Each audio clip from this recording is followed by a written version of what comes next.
बांके चमार 1857 की क्रांति के नायक थे जी। हमारे समाज के जितने लोग हुए उनको दबा दिया गया।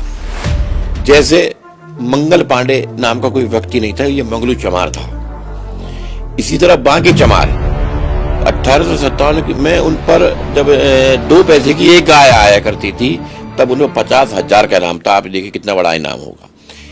और उनको एक पंडित ने मुखबरी करके अंग्रेजों से मिलके उनकी हत्या करवा दी। हम उनको भी याद करते हैं, उनको भी याद करेंगे और अपने समाज के लोगों को बताएंगे कि हम लोग गद्दार नहीं रहे, गद्दार ये लोग रहे हैं, गद्दार संगी रहे हैं और हमारा जो जाति का इतिहास है वो बड़ा मजबूत रहा है।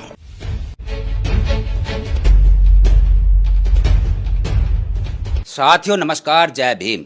मैं उमेश करुणा, बहुजन हलचल में आपका बहुत बहुत स्वागत है। आज हमारे साथ है उत्तर प्रदेश के जनपद मेरठ में एक जाना माना नाम, जो कि एक बहुत बड़ी अपना आप में पहचान रखते हैं। पूर्व मंत्री है मुकेश सिद्धार्थ जी।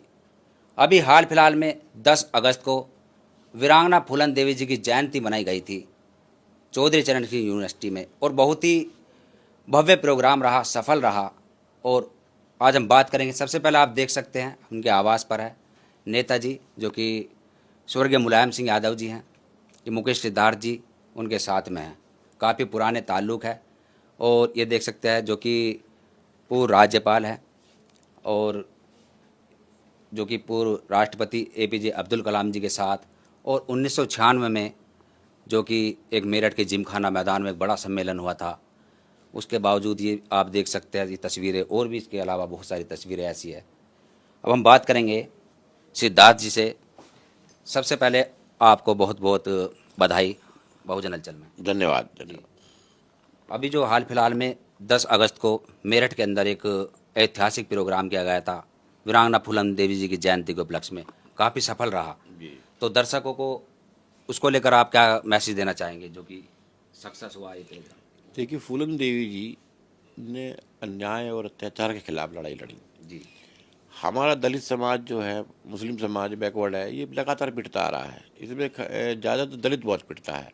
इसके मुंह पे पेशाब किया जाता है, इसके बाल काटे जाते हैं, जूतों की माला पहनाई जाती है। तो हमने ये फूलन देवी जी का मनाया इसलिए कि वीरांगना फूलन देवी जी ने अपने ऊपर हुए अत्याचार के खिलाफ लड़ाई लड़ी, और उस लड़ाई में किसी ने साथ नहीं दिया उसने, तो उसने खुद अपना बदला लिया और उसने बलात्कार जो उसके साथ हुआ, जो अन्याय अत्याचार हुआ, उसने उसका बदला लिया।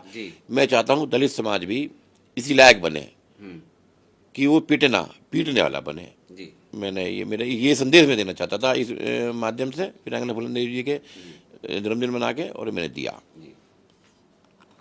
बहुजन समाज के लोग आए दिन प्रताड़ित होते हैं, और यहाँ पर हिंसा का हमारा कहीं से कहीं तक भी समर्थन करना नहीं है, लेकिन जुर्म करने वाले से जुर्म सहने वाला ज़्यादा गुनाहगार होता है। जब न्याय नहीं मिलता तो वीरांगना फूलन देवी जी की तरह भी इंसाफ लिया जा सकता है। इसीलिए महिलाओं के अंदर एक जोश भरने के लिए, उनके अंदर एक जो कि वीरांगना फूलन देवी जी से प्रेरणा मिल सके, इसलिए एक ऐसा भव्य प्रोग्राम किया गया था, और उससे काफ़ी महिला जागरूक भी हुई। समाज के लोगों को एक बहुत बड़ी उससे ताकत मिली, और लोगों को इतिहास का भी पता चला।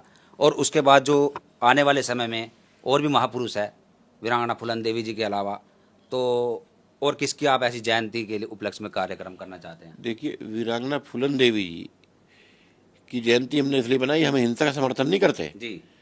हम ये चाहते हैं कि जो अत्याचार जैसे उनके खिलाफ हुआ था, न्याय अत्याचार उनके साथ हुआ था, तो उन्होंने बदला लिया, लेकिन हम कानूनी लड़ाई तो लड़ सकते हैं जी। दलितों को हम चाहते हैं कि वो जागरूक हो। और इसी क्रम में अब हमें पूर्व राष्ट्रपति श्री APJ अब्दुल कलाम साहब जी के जयंती हम मनाने की प्रयास करेंगे, जिससे कि अल्पसंख्यकों में बुझाए कि एक ईमानदार, देश के प्रति वफादार राष्ट्रपति जो रहे हैं, जिनके पास अपने सिर्फ 7 जोड़ी कपड़े थे, एक अटैची सामान था जी। और लोग कहते हैं मुस्लिम गद्दार होता है। मैं कहना चाहता हूँ कि ये भी APJ अब्दुल कलाम भी मुसलमान थे, अशफाक उल्लाह खां भी मुसलमान थे। तो हम इनकी जयंती मनाने का प्रयास करेंगे, बल्कि मनाएंगे हमें, अगर परमिशन मिलती है तो जी। आप देख सकते हैं ये तस्वीर एपीजे अब्दुल कलाम जी के साथ सिद्धार्थ जी का एक फ़ोटो है और एक बहुत अच्छी मुलाकात हुई थी और उनसे प्रेरित भी है। आने वाले समय में अक्टूबर को, जो कि अक्टूबर के महीने में जयंती पड़ेगी, उसको मनाने के लिए पूरी तैयारी करेंगे। और क्या मैसेज देना चाहेंगे? मैं चाहूँगा कि हमारे समाज के लोग, बहुजन समाज के लोग, दलित सभी लोग इकट्ठा हों और इस तरह जो महापुरुषों की जयंती मनाई जाए। और जो हमारे महापुरुष हैं, जैसे बाकी चमार, जी एक बाकी चमार थे आज़ादी से पहले, बाकी चमार के सर पर 50,000 रुपये का इनाम था। ये कब था? 2 पैसे की एक गाय आया करती थी। तो आज की डेट में कितना बड़ा इनाम होगा। हम उन लोगों को फांसी दी गई, बल्कि फांसी तो मैं क्या कहूँगा, उनको कत्ल किया गया। तो मैं ऐसे लोगों को ढूंढ ढूंढ कर, उनके जीवनी निकाल कर अपने समाज को संदेश देना चाहूँगा कि वो लड़ाई लड़ें, कुर्बानी के लिए तैयार रहें। अब जो सत्ता है जी जो संघियों की सत्ता है, वो ये चाहती है कि धीमे धीमे दोबारा से मनवाद लागू हो और मनवादी व्यवस्था लागू हो। हम ब्राह्मण के खिलाफ भी नहीं हैं, लेकिन हम ब्राह्मण धर्म के खिलाफ हैं, ब्राह्मणवाद के खिलाफ हैं। तो हम चाहते हैं कि हमारे लोग जागरूक हों और पुराने महापुरुषों को मैं जयंती मनाकर या उनकी याद में कार्यक्रम करके मैं बताना चाहता हूँ कि हम ना दलित गद्दार हैं, ना बहुजन गद्दार है। गद्दार तो ये संघी लोग हैं, जो जिन्होंने ये माफ़ी भी मांगते हैं। सावरकर के भी वीर सावरकर कहते हैं। क्या वीरता की उन्होंने? अंग्रेजों से डर गए, जी गद्दारी की देश के साथ। तो मैं ऐसे जिन्हें ये महापुरुष कहते हैं, मैं इनको गद्दार कहता हूँ। जी। डॉक्टर बाबा साहब अम्बेडकर जी का कथन कि जो कौम अपना इतिहास भूल जाती है वह कभी इतिहास नहीं रच सकती।